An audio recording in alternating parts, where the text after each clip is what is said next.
આજે આપણે આ વિડીયોમાં વાત કરશું ક્રિપ્ટોકરન્સીની એક વાત કરશું.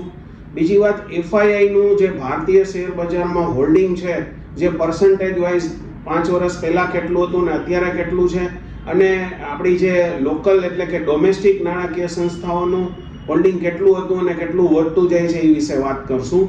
ઉપરાંત આપણે ક્લાયન્ટના પોર્ટેબિલિટીની વાત કરશું. જેમ કે મોબાઈલ છે તો એમાં આપણને પોર્ટેબિલિટીનો લાભ મળે છે, જ્યારે આપણે ત્યાં અહીંયા એવી સિસ્ટમ છે કે કોઈ પણ શેર બ્રોકરની એકાઉન્ટ ખોલ્યું હોય તો એનો પોર્ટેબિલિટીનો લાભ નથી મળતો. તો આપણે આજે આ 3 પોઈન્ટ ઉપર વાત કરશું.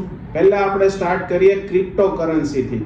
ઘણા લોકોને મનમાં એવો ડાઉટ છે કે ક્રિપ્ટોકરન્સી લીગલ છે કે નહીં, ભારતમાં એના સોદા થઈ શકે કે નહીં.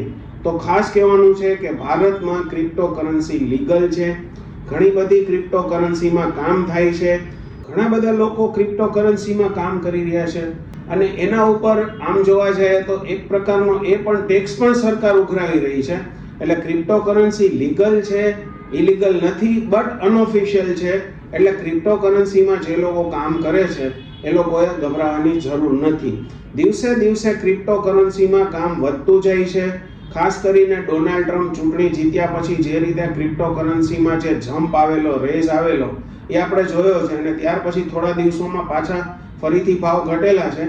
પણ ક્રિપ્ટોકરન્સીનો ક્રેઝ જબરજસ્ત છે. ક્રિપ્ટોકરન્સીમાં લોકો કામ કરી રહ્યા છે અને ક્રિપ્ટોકરન્સીમાં કામ કરવું ઇલીગલ નથી. આજનો ખાસ તો આ મુદ્દો હતો કહેવાનો કે ક્રિપ્ટોકરન્સીમાં તમે કામ કરો, એમાં પણ નેટ બેન્કિંગ, ચેક થ્રુ પૈસાની લેતી દેતી થાય છે.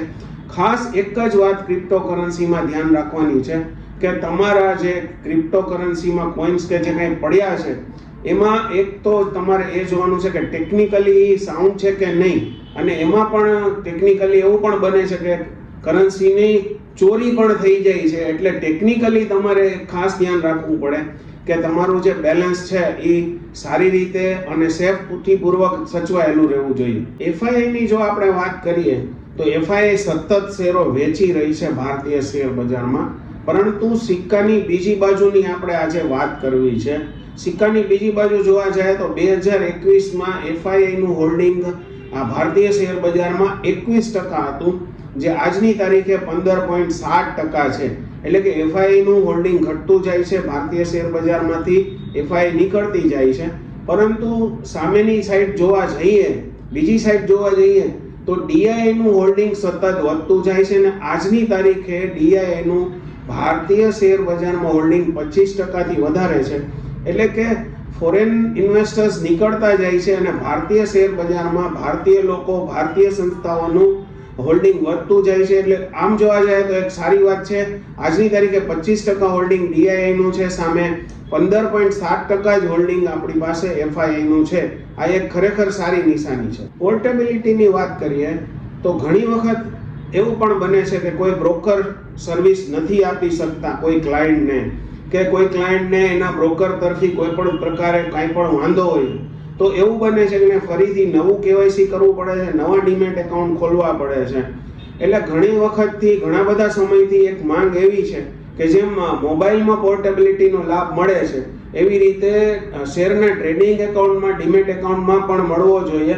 અને આમ જોવા જાઓ તો NSEમાં અને બધી જગ્યાએ રજિસ્ટ્રેશન જ્યાં થાય છે અહીંયા UCC તો થાય જ છે. એટલે કે એક પાન નંબર જે હોય એ વ્યક્તિ ક્યાંય પણ બીજી જગ્યાએ બ્રોકિંગમાં જઈ અને પોતાનું ટ્રેડિંગ એકાઉન્ટ ખોલવા કરતા જૂના ટ્રેડિંગ એકાઉન્ટમાં જો ટ્રેડિંગ કરી શકતો હોય અથવા તો કોઈ પણ રીતે પોર્ટેબિલિટીનો લાભ મળવો જોઈએ એવી એક માંગ રોકાણકારોની ઘણા સમયથી છે, જે હજુ સુધી પૂરી થઈ નથી.